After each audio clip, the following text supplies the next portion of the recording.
ओम नमः सिद्धेभ्यः। मंगलम भगवान वीरो मंगलम गौतमो गणे मंगलम कुंदकुंदाद्यो जैन धर्मोस्तु मंगलम सर्वमंगलमांगल्यम सर्वकल्याणकारकं प्रधानं सर्वधर्माणां जैनम जयतु शासनम। अहिंसा परमो धर्म की, महावीर भगवान की। प्रातः स्मरणे परम पूजाचार्य गुरुवर श्री विद्यासागर जी मुनि महाराज की जय।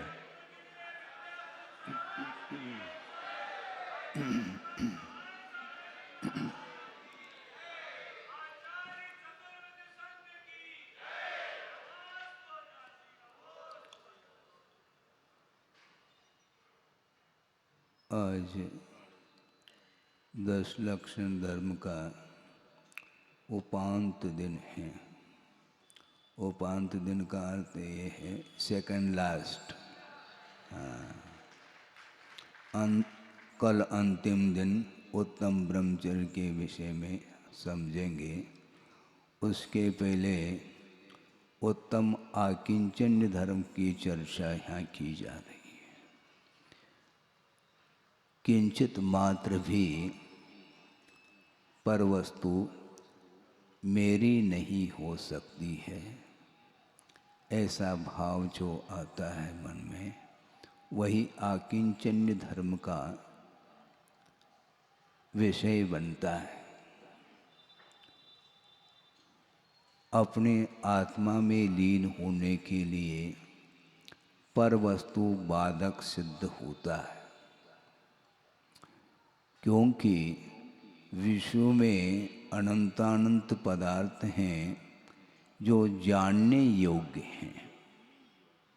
ज्ञातुम योग्य ज्ञेय ऐसा कहा।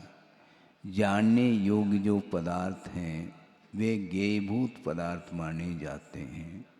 जिसका जैसा स्वरूप है वैसा देखना, ये ज्ञेय का संबंध ज्ञान के साथ होता है। किंतु कुछ ऐसे भी अनंतानंत पदार्थों में पदार्थ हैं जो ज्ञेयभूत होते हुए भी उनका प्रयोजन नहीं है। उन्हें हेयभूत सामग्री कहा है।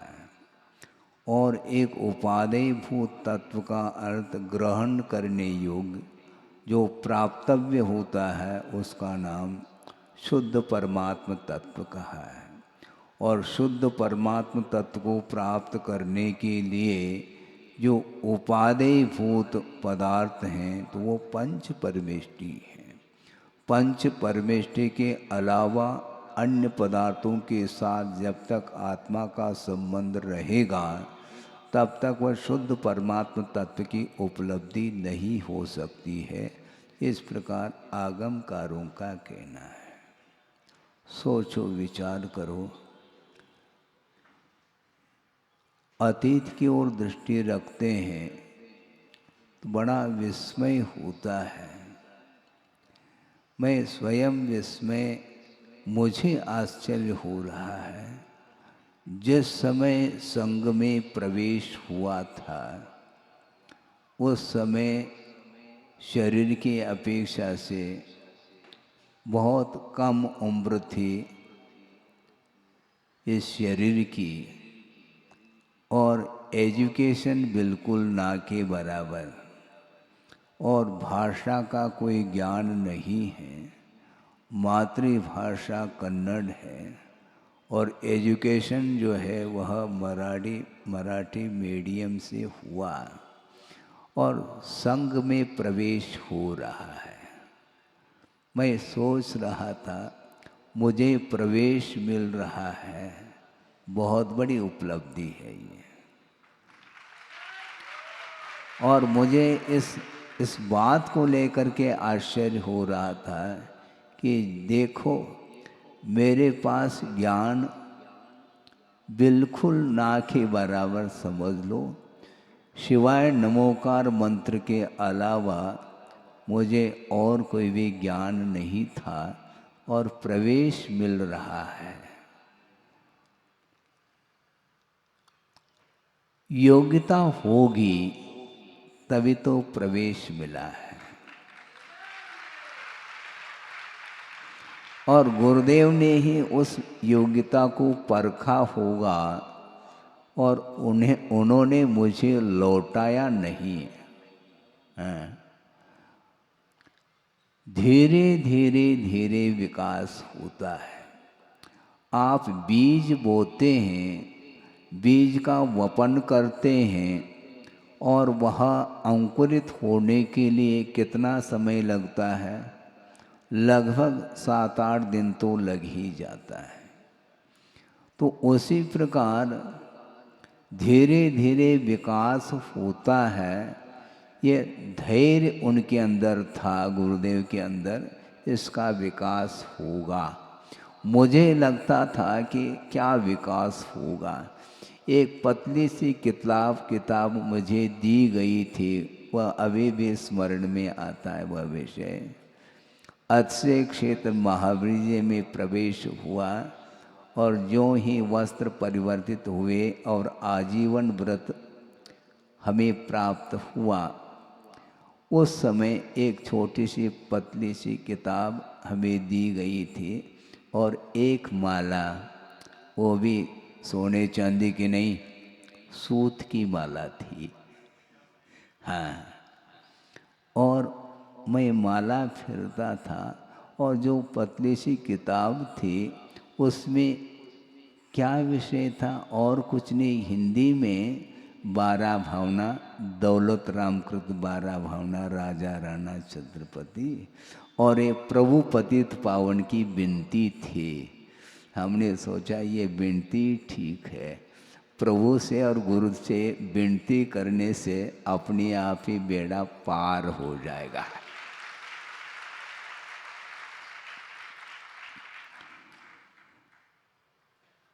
गुरुदेव का ये भाव हमेशा रहता है कि निष्ठा होनी चाहिए, आस्था होनी चाहिए। समर्पण भाव यदि आता है तो निश्चित रूप से उसको निश्चिंत होकर के धर्म ध्यान करना चाहिए। क्योंकि विकास होगा क्या नहीं होगा, उन्नति होगी क्या नहीं होगी, ये विकल्प नहीं रखना चाहिए। क्योंकि विकल्प के साथ कभी भी उन्नति होती नहीं है। किंतु देव शास्त्र गुरु के प्रति जब विश्वास जागृत होता है तो निश्चिंत होकर के उनकी आज्ञा के अनुरूप यदि हम चलते हैं तो विकास होकर के ही रहेगा। एक हाइकू मैं रख रहा हूँ आपके सामने जो गुरुदेव ने ही दिया है। जीवनोद्देश्य जिनादेश पालन अनुपदेश। देखो 2 पंक्ति हैं। जीवनोद्देश्य जिनादेश पालन अनुपदेश। जीवन का उद्देश्य होना चाहिए एकमात्र जिनेंद्र भगवान के आदेश का पालन करने का उद्देश्य होना चाहिए। और वो भी अनुपदेश कह रहे हैं, बिना उपदेश के जिनेंद्र भगवान की आज्ञा का पालन करिएगा। जिनेंद्र भगवान ने आपको क्या आदेश दिया, क्या आज्ञा दी है? क्या राग करने के लिए भगवान ने आदेशित किया है? क्या है? बल्कि राग को छुड़ाने के लिए, राग को छोड़ने के लिए उन्होंने आज्ञा दी है। किंतु बिना उनकी आज्ञा के हम राग और द्वेष करते चले जा रहे हैं। इसलिए संसार का अंत अभी तक नहीं हो पाया है। बहुत विचित्र परिणति है संसार की। ये स्वभाव जैसा हो चुका है जबकि स्वभाव नहीं है। स्वभाव आत्मा का अथवा जीव का क्या स्वभाव है? तो आचार्य कहते हैं जानना, देखना, यही एकमात्र आत्मा का स्वभाव है। वर्णी जी हुए हैं गणेश प्रसाद जी वर्णी। उन्होंने प्रवचन के दौरान कहा होगा, उसको गुरुदेव के मुख से भी हमने कई बार सुना। वो कहा करते थे, जानने के लिए 3 लोक है, जितना जानना चाहो जानो। जानने के लिए 3 लोक, और छोड़ने के लिए क्या? राग द्वेष और मोह, ये 3 ही चीज छोड़ने की योग्य है। बाकी सारे पदार्थ ज्ञेयभूत पदार्थ हैं, उनको जानने का पुरुषार्थ करो। जिस पदार्थ का जैसा स्वरूप है उसको उसी रूप में जानना, यह सम्यक ज्ञान माना जाता है। पदार्थ को जानना खेल नहीं है बंधुओं। महाराज हम भी तो जानते हैं, हाँ ज्ञान आपके पास भी है, क्योंकि जानना तो आत्मा का स्वभाव है ना। किंतु वह विपरीत जानता है, वह सम्यक ज्ञान की कोटि में नहीं आ सकता। सम्यक दर्शन होने के उपरांत उसके पास सम्यक ज्ञान भी है, किंतु वह पदार्थ का ज्ञान नहीं कर पा रहा है। पर सम्यक ज्ञान भी है और जान नहीं पा रहा है। कहने का क्या तात्पर्य है? तात्पर्य है, वस्तु का स्वरूप जैसा है वैसा जानते हुए भी ये मेरा है और ये तेरा है, इसके साथ जो जाना जाता है वह आध्यात्मिक क्षेत्र में उसको ज्ञानी की संज्ञा कुंद कुंद स्वामी ने दी नहीं है। यहाँ तक कुंद कुंद स्वामी का कहना है कि वह गणधर परमिष्टि भी क्यों ना हो। आप ध्यान से सुनिएगा, समो शरण में प्रभु विराजमान हैं और उनके चरणों में गणधर परमेष्टि विराजमान हैं, और वो भगवान की स्तुति कर रहे हैं, भगवान की वंदना कर रहे हैं। इसके उपरांत भी गणधर परमेष्टि का ये कहना है कि जब तक प्रभु की स्तुति और वंदना करते चले जाएंगे तो एकमात्र प्रवृत्ति मानी जाती। इसका अर्थ ये नहीं समझना कि इसको हम छोड़ दें। छोड़ने की बात नहीं कह रहा हूँ, कल बात कही थी हमने छोड़ने की, राग को छोड़ने की बात कही थी। जो बाहरी पदार्थ हैं जिनके साथ अपना संबंध जुड़ा हुआ है, उसका परित्याग करने की बात कल कही थी। और आज भी आकिंचन्य धर्म आया है, उत्तम आकिंचन्य धर्म। बाहरी पदार्थों का परित्याग करने के उपरांत भी कुछ शेष रह सकता है। वो क्या रह सकता है, उसी को समझना है। संसार के लिए कारणभूत जो राग है वह विषयानुराग माना जाता है। विषयानुराग समाप्त होने के उपरांत, बाहरी परिग्रहों का विमोचन करने के उपरांत भी उन त्यक्त पदार्थों के प्रति पुनः राग बना रह सकता है संस्कार वशात। एक शीशी है, शीशी उसमें तेल है, उसको आपने किसी दूसरे पात्र में खाली कर दिया, ठीक है। अब उसमें एक बूंद भी तेल नहीं अथवा घी नहीं है। इसके उपरांत भी अभी भी उसमें से 1 चम्मच निकल सकता है। वो कैसे निकलेगा महाराज? उसको टेढ़ा करके रखो, वह धीरे धीरे धीरे वो जो उस शीशी में अभी भी वह तेल लगा हुआ है। बहुत बड़ी शीशी है, उसमें से 1 चम्मच आ सकता है। तो वही लगा हुआ जो है ना, उसको निकालना है। त्याग धर्म के दिन सब कुछ खाली तो कर दिया, किंतु अभी भी कुछ लगा हुआ रह सकता है उसके प्रति। हाँ, उससे भी उसको उस 1 चम्मच में भी 1 पूड़ी तल सकती है, ध्यान रखो। हाँ, इसीलिए उसको भी छोड़ने की बात की जा रही है। विषयानुराग पूर्णतः समाप्त होने के बाद भी जो धर्मानुराग है वह भी मोक्ष में बाधक है, ऐसा कहा। मोक्ष मार्ग में भले ही वह बाधक न हो, किंतु जो केवल ज्ञान को प्राप्त करना चाहता है तो उसके लिए आचार्य कहते हैं धर्मानुराग से भी अपने आप को ऊपर उठाने की बात होती है। समो शरण में बड़ा आश्चर्य लगता है। प्रभु तो विराजमान हैं, उनकी दिव्य ध्वनि खिर रही है और उसी दिव्य ध्वनि का आधार आलम्बन लेकर के गणधर परमेष्ठी हम और आपके लिए उपदेश दे रहे हैं। उनका गणधर परमेष्ठी का जो राग है हम और आपके प्रति, वह कौन सा राग है? वह धर्मानुराग माना जाता है। धर्मानुराग के बिना उपदेश हो ही नहीं सकता। और 50-55 साल तक आप लोगों के प्रति गुरुदेव का धर्मानुराग रहा है, विषयानुराग नहीं, ये ध्यान रखो।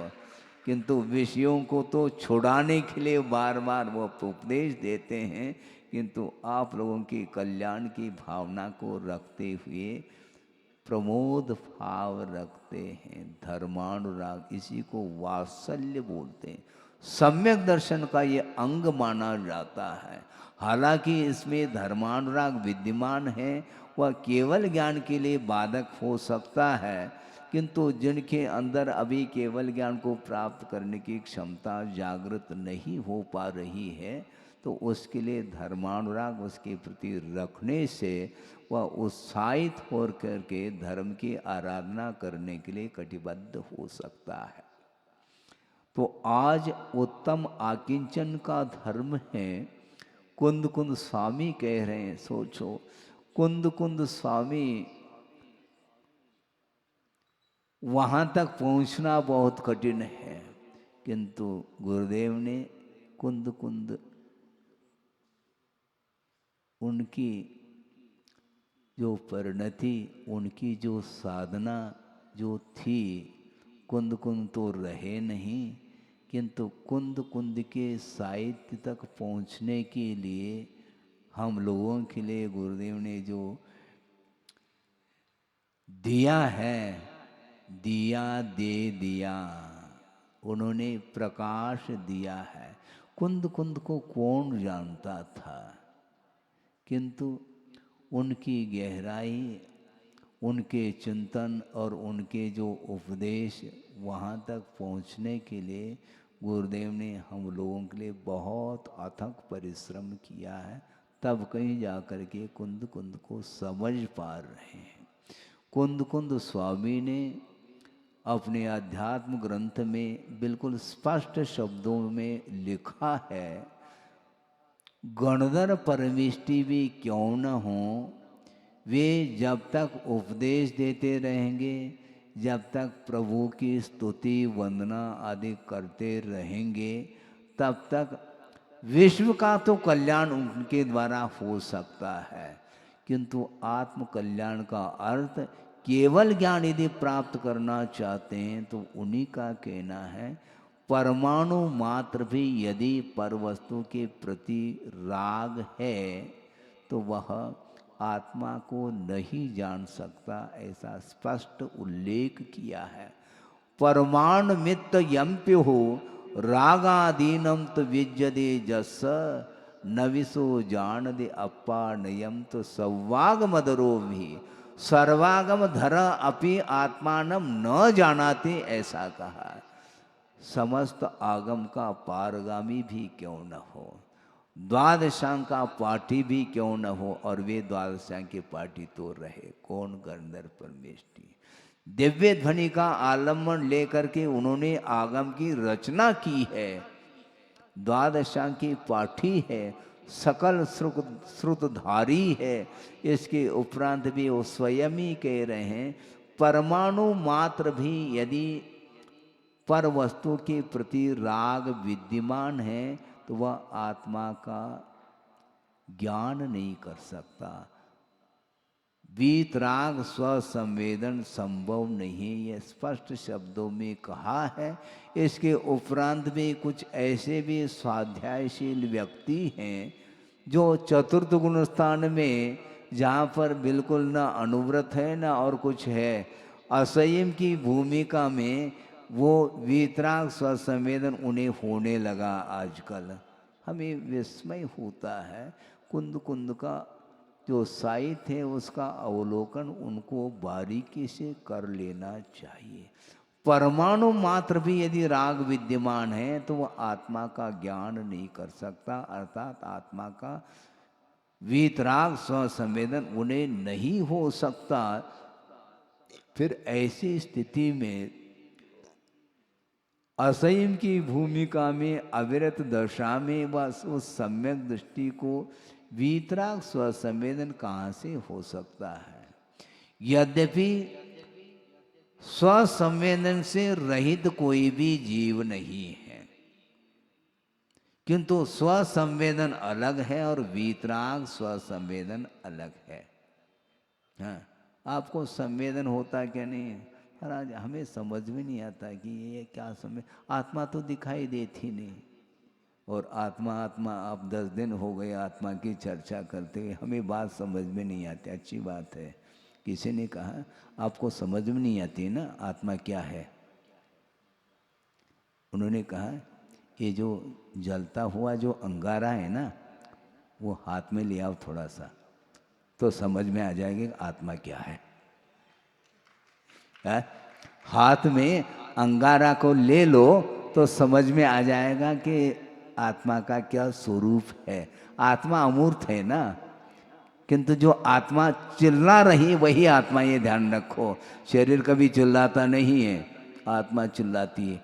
डेड बॉडी, उसमें संवेदन है। और बोलते क्या, महाराज ये तो जड़ की क्रिया है।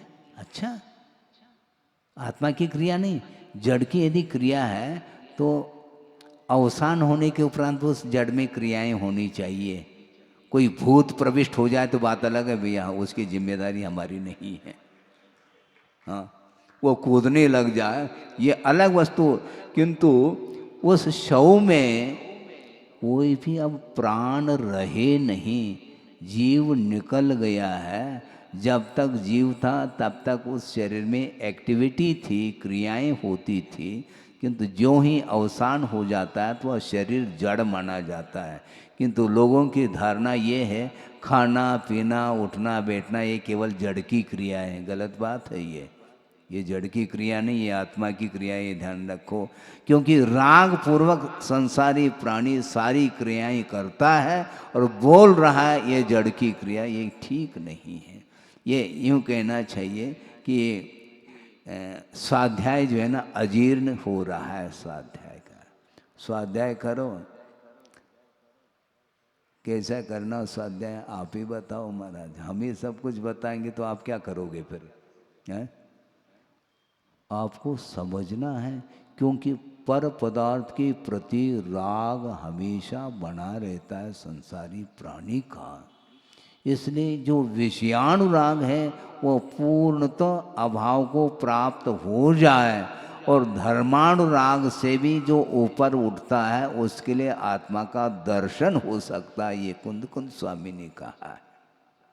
परमाणु मात्र भी यदि पर वस्तु के प्रति राग है, निश्चित रूप से आत्मा का संवेदन वह वीतराग संवेदन के रूप में नहीं हो सकता है, ऐसा उन्होंने कहा है। जब गणधर परमिष्टि के लिए ही कहा जा रहा है, वो भी वीतराग स्वसंवेदन उनको कब होगा? उपदेश बंद करें, उपदेश बंद करें, भगवान की स्तुति भगवान की वंदना, ये जितने भी प्रवृत्ति हैं ये धर्मानुराग को लेकर के प्रवृत्ति होती हैं।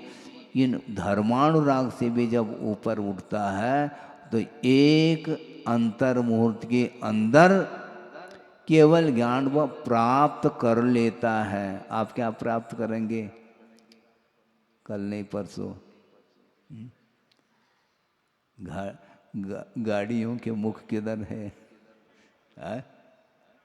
किधर है? इधर नहीं है, घर की ओर मुख किया है। जाना है क्योंकि संकल्प है, रिटर्न टिकट भी लेकर के आए साथ में। मतलब निश्चिंत होकर के आप धर्म की आराधना तक नहीं कर पा रहे, जाने का विकल्प है साथ में। ये होता यही है, ये संकल्प और विकल्प के कारण ही संसार बन रहा है। कहाँ तो आगम में धर्मानुराग भी केवल ज्ञान के लिए बाधा उत्पन्न कर देता है, तो विषयानुराग तो बिल्कुल बाधक सिद्ध हो जाता है। बहुत कठिन काम है ये, कठिन है। इसलिए अभी तक जिस कार्य को हमने नहीं किया है वह सरल कैसा हो सकता है। निरंतर धर्म की आराधना मान लो आपने अतीत में की भी है, तो भी इस धरती पर हम क्यों बैठे हैं, ये बहुत बड़ा प्रश्न है। ये बार बार यह हमारी दृष्टि उस ओर जाती है, बड़ा विस्मय होता है। हम सब कुछ जान रहे हैं।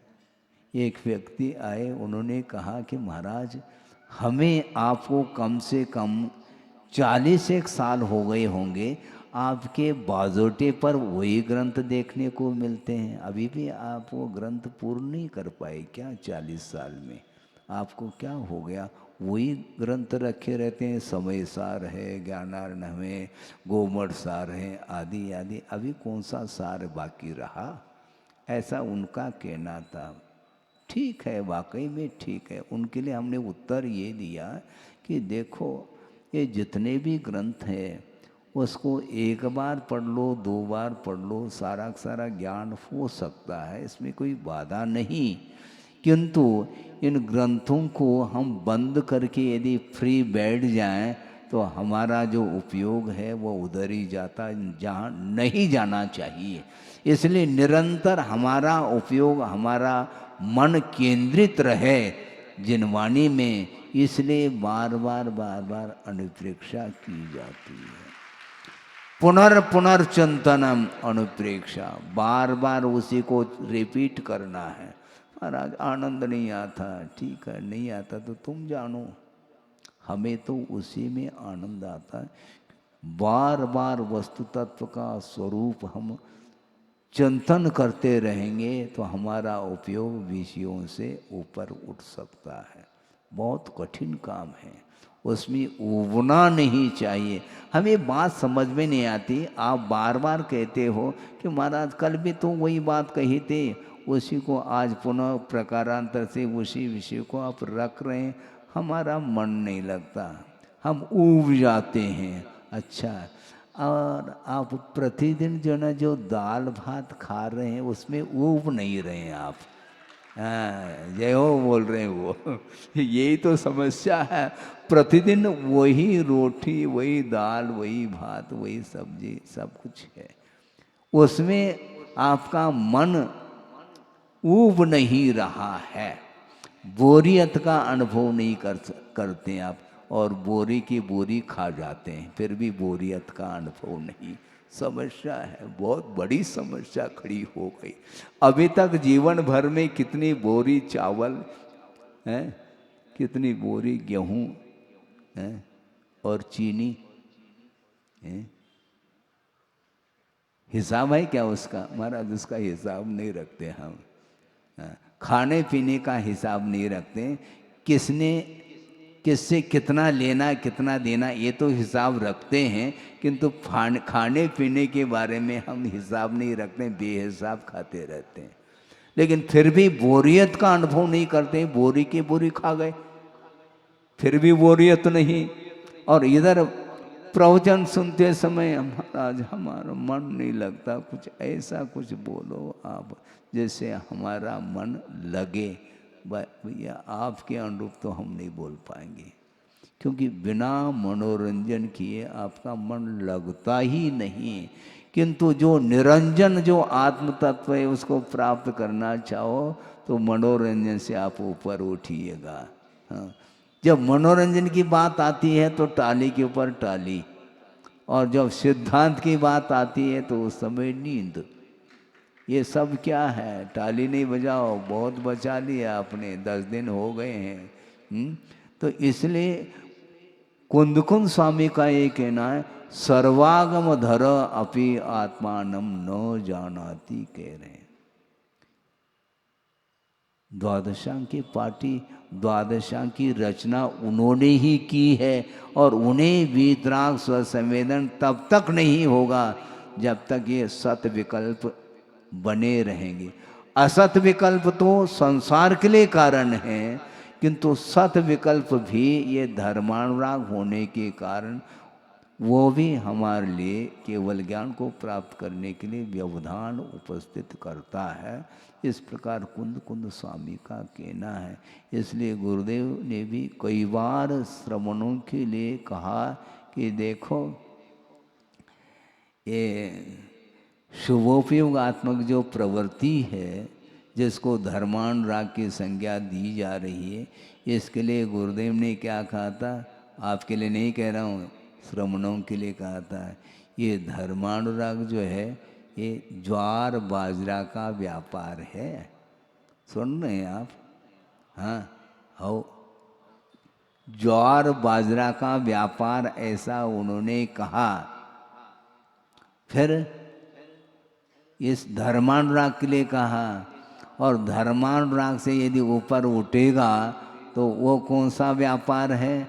वह ज्वारत का व्यापार। ज्वार का नहीं, जौहरत, माणिक मोती हीरा इत्यादि का जो व्यापार करता है, उसके लिए साल भर में मान लो एक आदि कोई ग्राहक आ जाए तो करोड़ों अरबों रुपए का व्यापार उनका हो जाता है।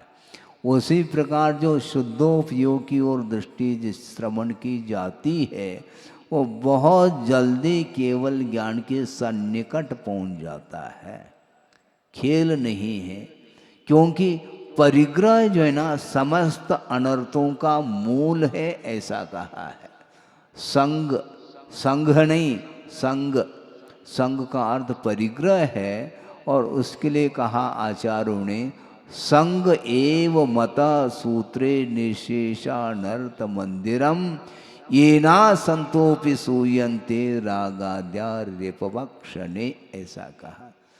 संग अर्थात परिग्रह ही समस्त अनर्थों का मंदिर अर्थात घर है, ऐसा कहाँ पर कहा है? सूत्रे अर्थात आगम में कहा गया है। क्यों?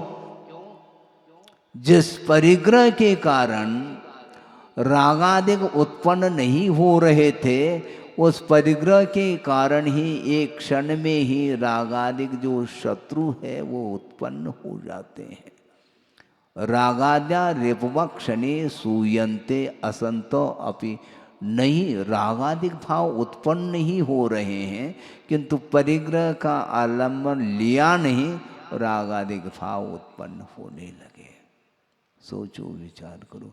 इसलिए परिग्रह जो है ना, ये संग अर्थात आसक्ति जो तृष्णा है, वह हमारे लिए अभिशाप शुद्ध हो रहा है। जो कुछ भी आप लोगों ने संग अर्थात परिग्रह का संचय किया है, उसका कुछ परसेंटेज आप अपने लिए उपयोग करो, और बाकी सब कुछ कहाँ?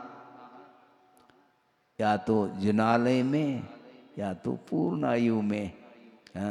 पूर्ण आयु जीना चाहो तो सारा सारा वह वित्त पूर्ण आयु में अथवा जिनालय में ट्रांसफ़र कर लो, तो सबसे बढ़िया उत्तम है वो।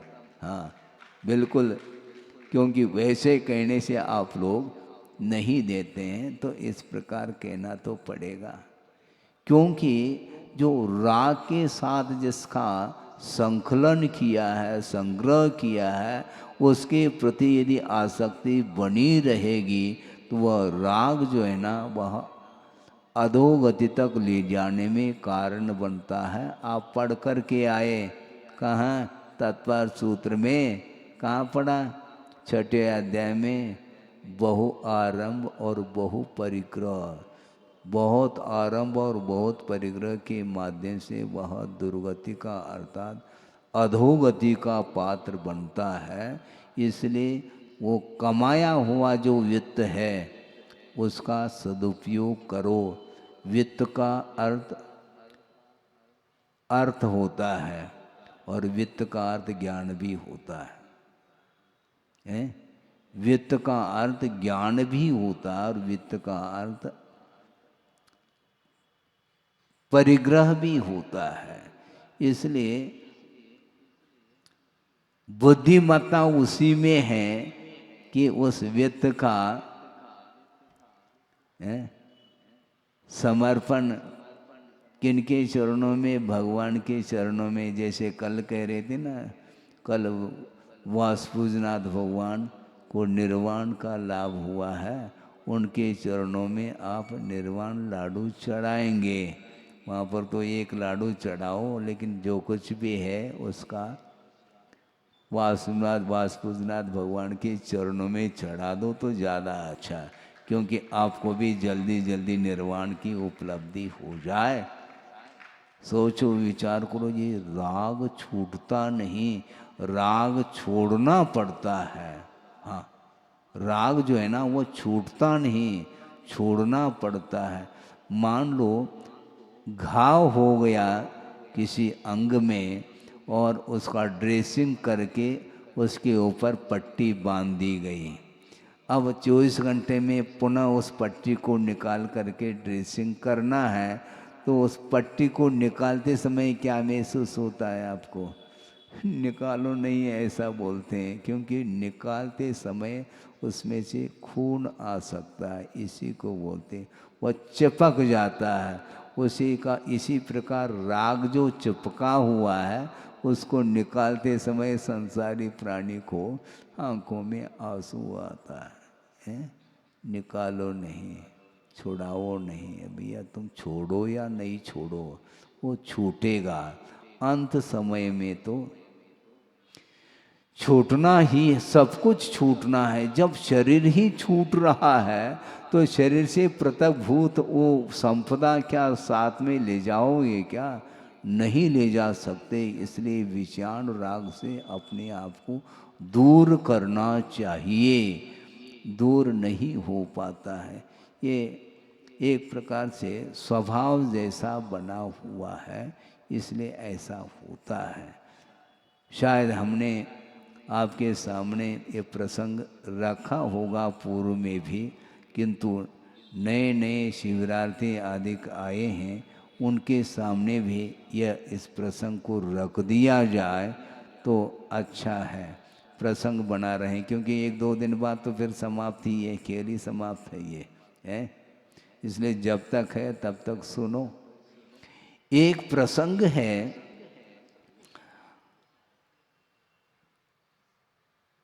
वीर निर्वाण महोत्सव, 25वां वीर निर्वाण महोत्सव मनाया जा रहा था। कहाँ पर? अजमेर में। उस समय मेरा संघ में प्रवेश नहीं हुआ था, उस समय की बात है। और बड़े विशाल पैमाने में जुलूस निकाल दिया, और गुरुदेव भी उस समय थे। और कई दिनों से एक व्यक्ति के मन में भाव था, क्योंकि गुरुदेव का नाम उस समय भी सब लोग जानते थे। आचार्य श्री की साधना, उनका ज्ञान, ये सब कुछ ज्ञात था सब लोगों को। यहाँ तक कि जैनेतर समाज में भी उनका नाम सब लोग जानते थे। और एक दार्शनिक व्यक्ति और साथ साथ तार्किक भी थे वो। उनके मन में बार बार ये भाव आ रहा था कि आचार्य विद्यासागर जी महाराज कोई महान संत हैं जिनका दर्शन हमने अभी तक नहीं किया, एक बार दर्शन तो कर लूं। इस प्रकार उनके मन में भाव था।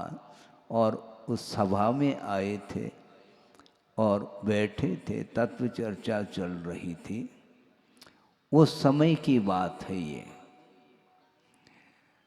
उन्होंने ये कहा कि महाराज, ये हमारा बहुत बड़ा सौभाग्य है, ये पुण्य का अवसर समझता हूँ मैं अपने आप के लिए, कि आपके दर्शन हो गए, मैं कृतकृत्य हो गया। आपकी साधना हम सुनते थे, आपके ज्ञान के विषय में भी चारों ओर वह सुगंधी फैली हुई थी, अभी भी है, किंतु दर्शन का मौका नहीं मिल रहा था और आज आपके चरण वंदना का अवसर हमें प्राप्त हुआ।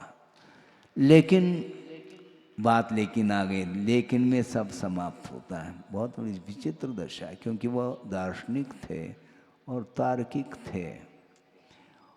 महाराज, एक विकल्प मन में आ रहा है, यदि आप कहो तो मैं अपने मन की बात रख दूं।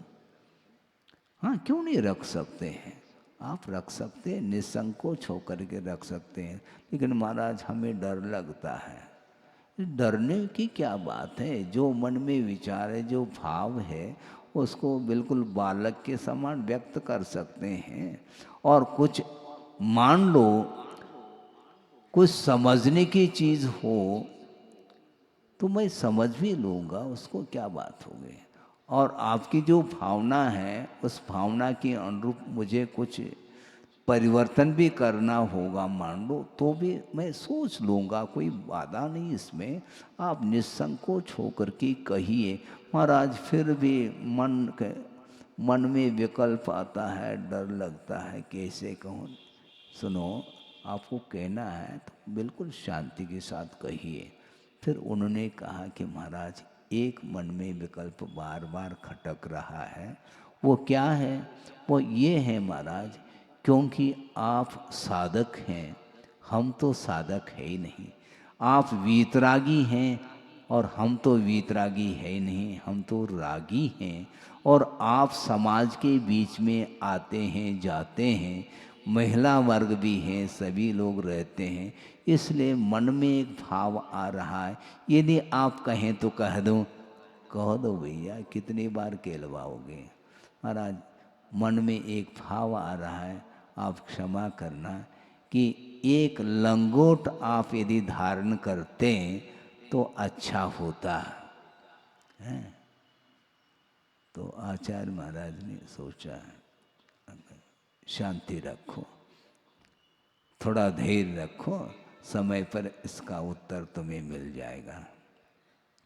और उस 25वां जो निर्वाण महोत्सव मनाया जा रहा था, काफ़ी जनता एकत्रित हुई थी, गैदरिंग बहुत, चारों ओर लोग ही लोग दिखाई दे रहे थे।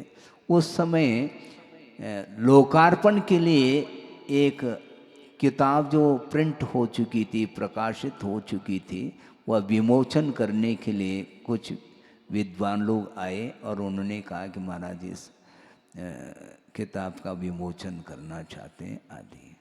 तो विमोचन किया गया और गुरुदेव के सामने उस किताब को रखा। महाराज, इसमें महावीर भगवान का भी तस्वीर है और उनके जीवन वृत्ति के बारे में भी इसमें लेख अधिक हैं, आप देखिएगा।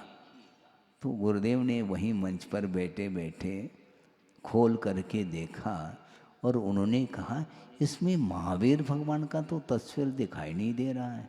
नहीं महाराज, वो लास्ट में है उसमें। हाँ, देख तो लिया हमने, महावीर भगवान हमें दिखाई नहीं पड़ रहे हैं, क्योंकि महावीर भगवान दिगंबर होते हैं। महाराज, ये दिगंबर ही तो है। तो उन्होंने कहा कि देखो, सबका चेहरा दिगंबर हो सकता है, लेकिन चेहरे मात्र से दिगंबर होने से हम उसको दिगंबर के रूप में नहीं कह सकते। इसलिए नहीं कह सकते, वह तस्वीर महावीर भगवान का था, किंतु दिगंबरत्व छुप गया था। एक वृक्ष की टहनी वहाँ पर दर्शाई गई थी, जिसके ओट में वह दिगंबरत्व छुपा हुआ था। इसलिए गुरुदेव ने कहा, ये वीतरागी मुद्रा, ये वीतराग मुद्रा नहीं, ये वस्तुतः आवरण कई प्रकार के हो सकते हैं। आप लोग वस्त्र पहन करके बैठे हैं, किंतु टहनी जो दर्शाई गई है उसमें, वो भी तो एक आवरणी तो है, दिगंबरत्व उसमें छुपा हुआ है, इसलिए हम इसको पसंद नहीं करते, ऐसा उन्होंने कहा। सोचो, विचार करो। इसके उपरांत वो जो विद्वान बैठे थे दार्शनिक, उनके लिए कहा, आपने बहुत अच्छा सोचा है, मेरे लिए आपने सलाह दे दी, हाँ, बिना पूछे, क्यों बिना पूछे सलाह देने की आदत है, भारत की ये स्थिति है। भारत में हर व्यक्ति जो है ना सलाह देता है बिना पूछे। और उन्होंने सलाह दी थी आपको कम से कम एक लंगोट धारण करना चाहिए। हाँ, इसका उत्तर मैं दे रहा हूँ आपके लिए। गुरुदेव ने ये कहा कि आपने अच्छा सोचा है, किंतु महावीर भगवान का जो सिद्धांत है वह अपरिग्रह सिद्धांत है। जितना कम से कम परिग्रह समाप्त हो, कम से कम परिग्रह रहे तो भी अच्छा है।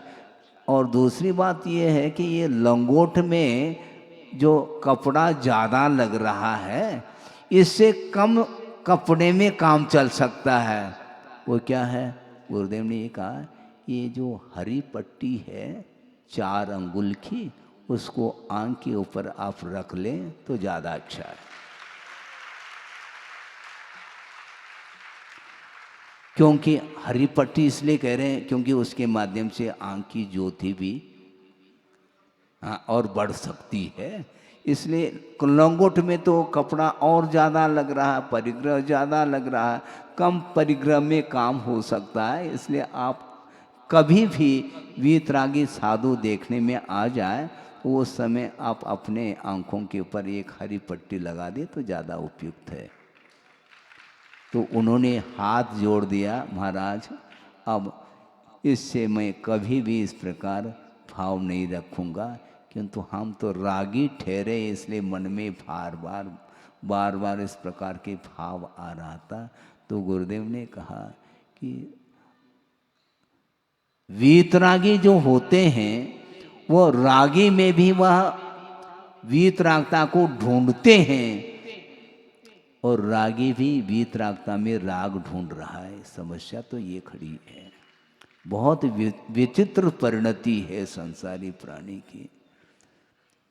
जो संत होते हैं, श्रमण होते हैं, वो बिल्कुल अंतरंग से और बहिरंग से पूरी तरह से राग का अभाव हो चुका है। बहिरंग परिग्रह का विमोचन करने के उपरांत भी जब तक अंतरंग राग बना रहता पर वस्तु के प्रति, तब तक वह निष्परिग्रही नहीं माना जाता। अंतरंग जो परिग्रह है, क्रोध, कषाय इत्यादि, उसको समाप्त करने के लिए एक साधना है। बहिरंग परिग्रह का विमोचन करने के उपरांत भी पूर्व कोटि तक वह साधना कर सकता है, करता है। इसके उपरांत भी कोई नियामक नहीं, कोई अनिवार्य नहीं है कि उसको केवल ज्ञान हो जाए। और यदि मान लो अंतरंग परिग्रह से भी ऊपर उठ गया तो अंतर मुहूर्ति पर्याप्त है, केवल ज्ञान को लेकर के उठता है। वो बहुत कठिन काम है। इसलिए परिग्रह के प्रति जो परिग्रही होता है वह राग की ही बात करता है, कभी भी वह वीतरागता की ओर उसकी दृष्टि जाती नहीं है। वो समय अजमेर में इस विषय को रखा था गुरुदेव ने, हमने सुना और उसको प्रवचन में भी उन्होंने इस प्रसंग को दिया है। उसको हमने पढ़ा कई बार, हमने सोचा ये प्रसंग है, ये आकिंचन्य धर्म के ऊपर ये इस विषय को रखना बहुत आवश्यक है। सोचो, विचार करो, राग छूटता नहीं। यह राग आग दहे सदा कहना तो बहुत सरल है। चढ़ाला का पाठ आप प्रतिदिन पढ़ो, प्रतिदिन समय सार का भी पाठ पढ़ो। ये पाठ ही तो कहलाएगा, किंतु करना क्या है, प्रयोग क्या है? प्रयोगात्मक ये धर्म है।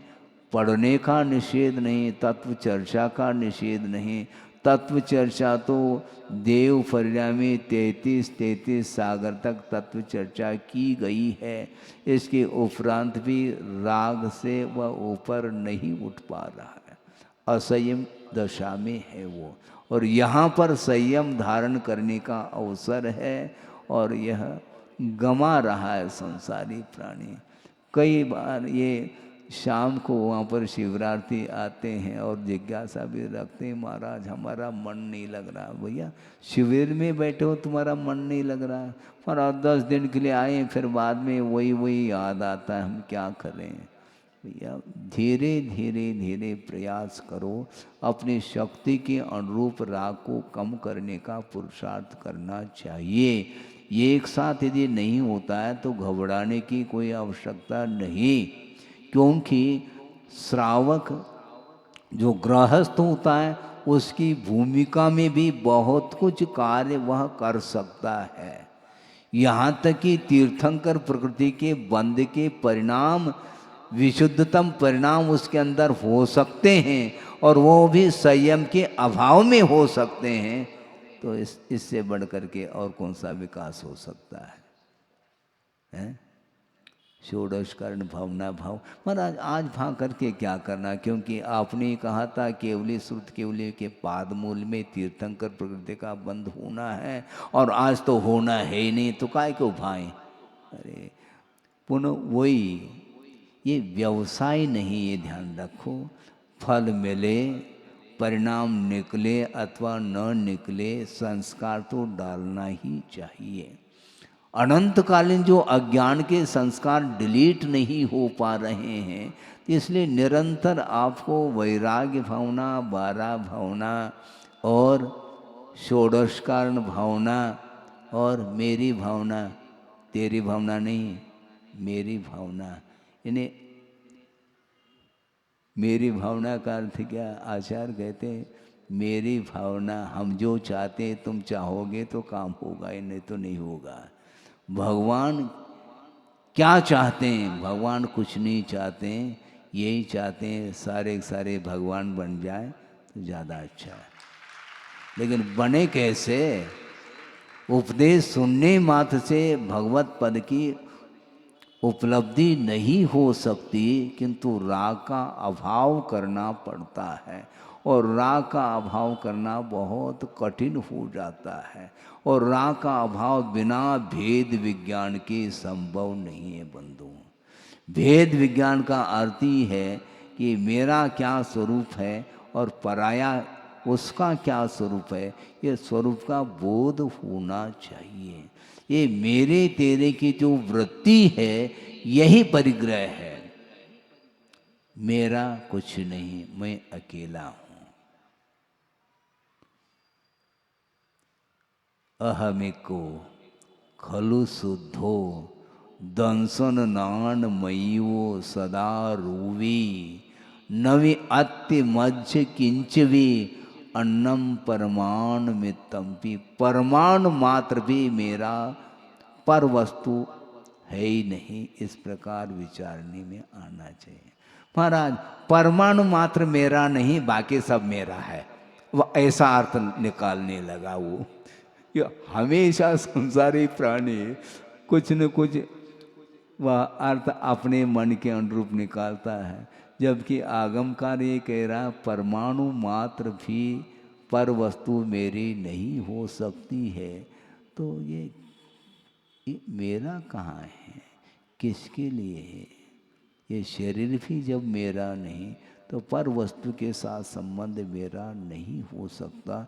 निरंतर इस प्रकार जो चिंतन करेगा तभी कहीं जा कर के वह उसके प्रति जो अटैचमेंट है वह कम होता जा सकता है, नहीं तो नहीं है। ये भ्रांति है वस्तुतः। पूरा विश्व भी भेद विज्ञान के अभाव में भ्रांति में चल रहा है।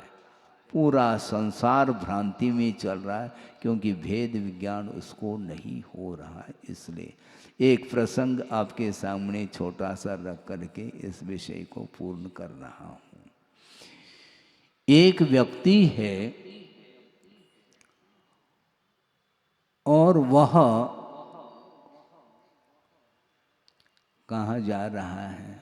कहीं व्यापार के हेतु जा रहा है, किंतु वाहन के द्वारा वह यात्रा नहीं कर रहा है और पैदल यात्रा है, किंतु वह एक सारथवाह है। 100 ऊंट का एक काफिला ले करके चल रहा है। पैदल चल रहा है, चलते चलते चलते रात हो जाती है, तो वह विश्राम करने के लिए एक स्थान चुनता है।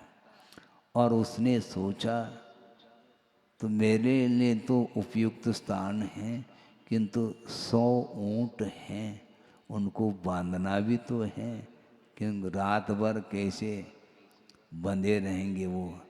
और वो बांधना प्रारंभ करता है और एक एक करके 99 तक ऊँट बंध गए।